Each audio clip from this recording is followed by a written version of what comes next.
नमस्कार, मैं हूं अभय कुमार। आप देख रहे हैं अपना खास कार्यक्रम बिहार समाचार।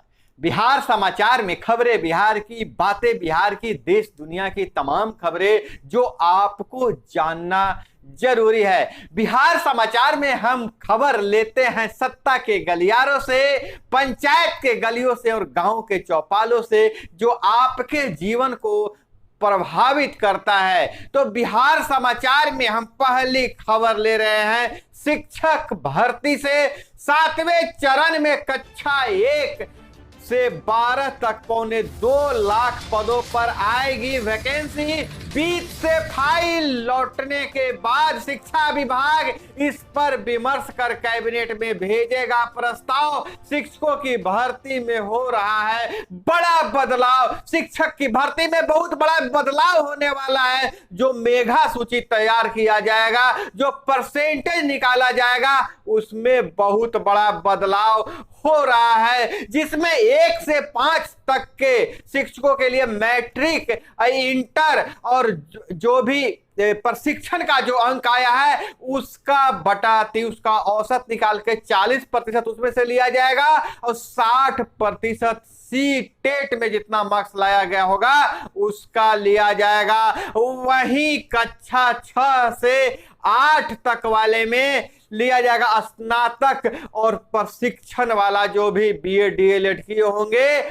उसके औसत के 40% प्लस 60% आपको सीटेट का मार्क्स जोड़ा जाएगा। और वहीं कक्षा 9 से 10 में भी वही प्रक्रिया अपनाई जाएगी। स्नातक प्रशिक्षण का औसत निकालकर भागा 2 करके 40% उसमें से अंक लिया जाएगा और 60% प्रशिक्षण में। तो पूरे के पूरे में 60% जो है सीटेट पर अब निर्भर कर रहा है। वहीं कक्षा 11 से 12 तक में भी वही पीजी और प्रशिक्षण के मार्क्स का 40% और 60% सीटेट का जो भी है, जो भी एसटीईटी का होगा 60%। वहीं अतिथि शिक्षकों को इसमें 5% अंक वेटेज मिलेगा, 5% अंक उनको ज्यादा दिया जाएगा। तो यह मोटा मोटी आप पूरी प्रक्रिया समझ लें। शिक्षक बहाली के नियम में भारी बदलाव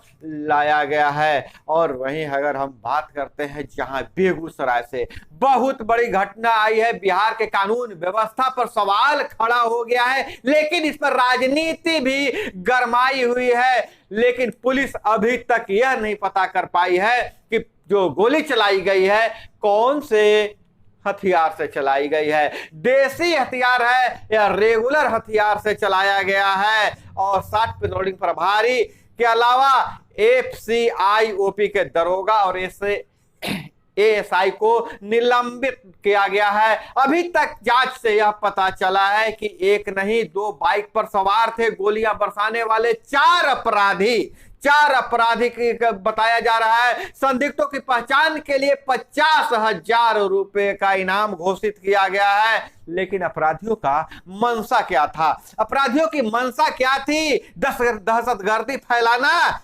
पुलिस बताने में असमर्थ है कि गोली किस हथियार से चलाई गई है, किस हथियार से चली है। वहीं नीतीश कुमार ने बहुत बड़ा बहस छेड़ दिया है। बिहार के मुख्यमंत्री ने बेगूसराय कांड पर कहा है कि जानबूझकर किया गया है टारगेट, जिसमें मुस्लिम कम्युनिटी को टारगेट किया गया है, पिछड़े को टारगेट किया गया है। अरे भाई, सड़क पर गोली चलेगी तो मरने वाला या तो स्वर्ण होगा या तो मुस्लिम होगा जिसको गोली लगेगी, या तो पिछड़ा होगा, अति पिछड़ा होगा, किसी न किसी समाज से तो होगा ही। लेकिन मुख्यमंत्री ने इसमें यह एंगल, धार्मिक एंगल भी ढूंढ लिया है, मजहबी एंगल भी ढूंढ लिया है, जातिवादी एंगल भी ढूंढ लिया है और कह रहा है कि जो टारगेटेड हत्या थी, टारगेटेड अटैक था और इसमें मुस्लिमों को और पिछड़ों को जानबूझकर टारगेट किया गया है। आप उस मुख्यमंत्री के बयान से को क्या समझते हैं?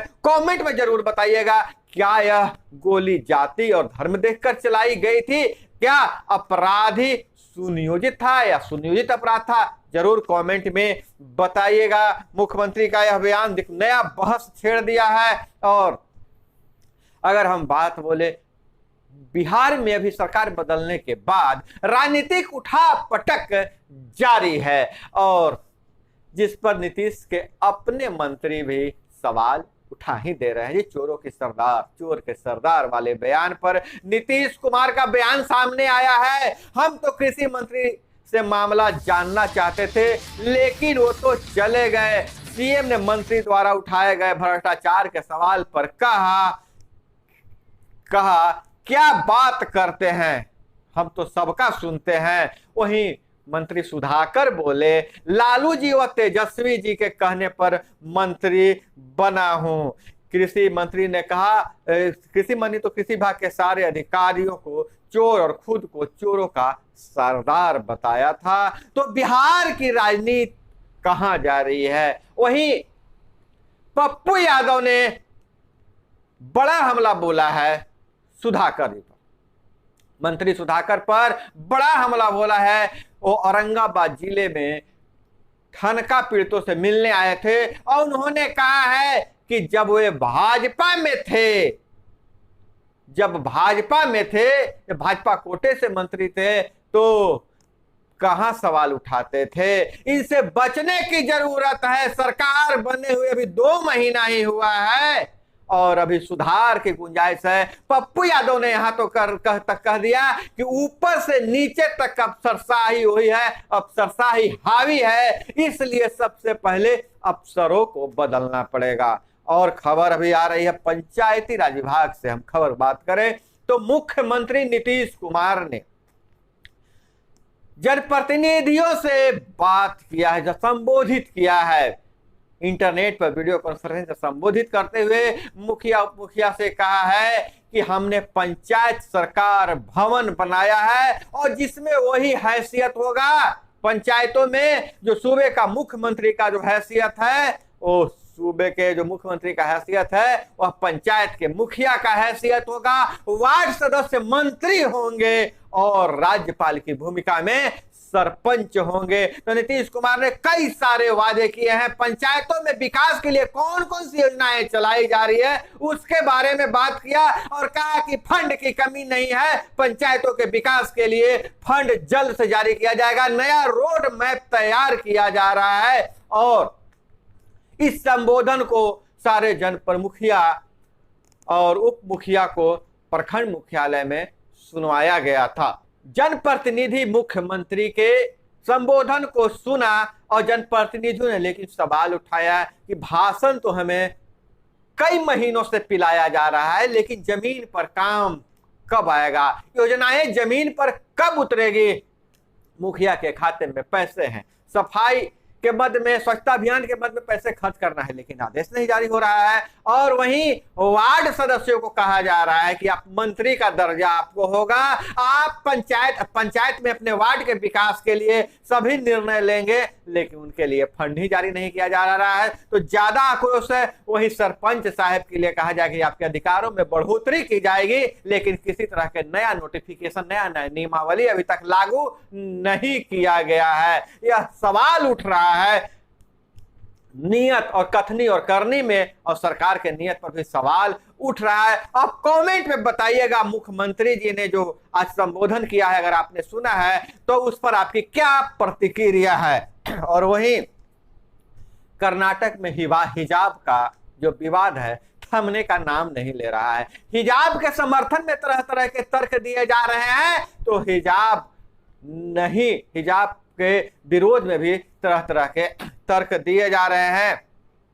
हालांकि सुनवाई के दौरान कहा गया है कि हिजाब पर बैन से 17,000 छात्राओं ने स्कूल छोड़ दिया, परीक्षा नहीं दे पाई। हालांकि सुप्रीम कोर्ट ने माना है कि विद्यालयों में ड्रेस कोड होना अनिवार्य है, ड्रेस कोड रखा जा सकता है। तो गजब विडंबना है। अगर कह दो कि फलाना कपड़ा ही पहनो, फलाना कपड़ा नहीं पहनो तो कहा जाता है कि हमें कपड़े पहनने की आजादी है, आपके सोच में कमी है। और अगर जब बात होती है कि कपड़ा से आजादी देने की बात होती है तो कहते हैं कि नहीं, हमारा जो है परंपरा है, हम ऐसे ही रहेंगे। खैर, यह मामला सुप्रीम कोर्ट में चल रहा है, हाई कोर्ट में चल रहा है। अब विवाद कहां तक जाता है, सुप्रीम कोर्ट में जारी है, माफ कीजिएगा। और वहीं लालू ही बने रहेंगे राजद के राष्ट्रीय अध्यक्ष, प्रदेश अध्यक्ष पर मंथन जारी है। आरजेडी का राष्ट्रीय अध्यक्ष लालू यादव ही बने रहेंगे, लेकिन प्रदेश अध्यक्ष किसको बनाया जाए, इस पर मंथन जारी है। अध्यक्ष पर तेजस्वी पहले ही कह चुके हैं, लालू हमारे नेता है। लालू प्रसाद यादव सिंगापुर जाएंगे, नामांकन की औपचारिकता जल्द होगी पूरी। प्रदेश अध्यक्ष का चुनाव 21 को, 16 को जिला स्तर तक के चुनाव हो जाएंगे। और सूबे में सरकार और अपराधियों की मिलीभगत से सरकार और अधिकारियों के मिलीभगत से खाद की कृत्रिम कमी किया जा रहा है, भाजपा के संजय जायसवाल ने लगाया आरोप। और इधर अगर हम देखें तो एसएच पर ट्रक ने महिला को रौंदा, मौत। हादसा मधेपुरा के एसएच 58 पर हुई दुर्घटना, जब्त हुआ ट्रक फरार हो गया चालक। हाजत में 5 पुलिसकर्मियों को बंद करने के मामले में एडीजी ने जांच कर एफआईआर का दिया है आदेश।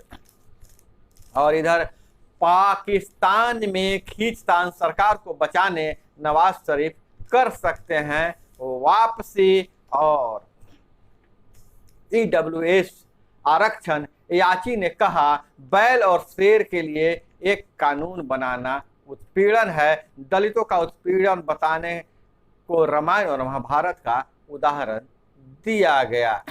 सीईटी का न तो पेपर पैटर्न आया, न सिलेबस घोषित, कैसे होगी परीक्षा। नेशनल रिक्रूटमेंट एजेंसी बने 2 साल हो गए हैं, लेकिन अभी तक इस पर न प्रश्न पत्र, न पैटर्न आया है, न सिलेबस घोषित किया गया है।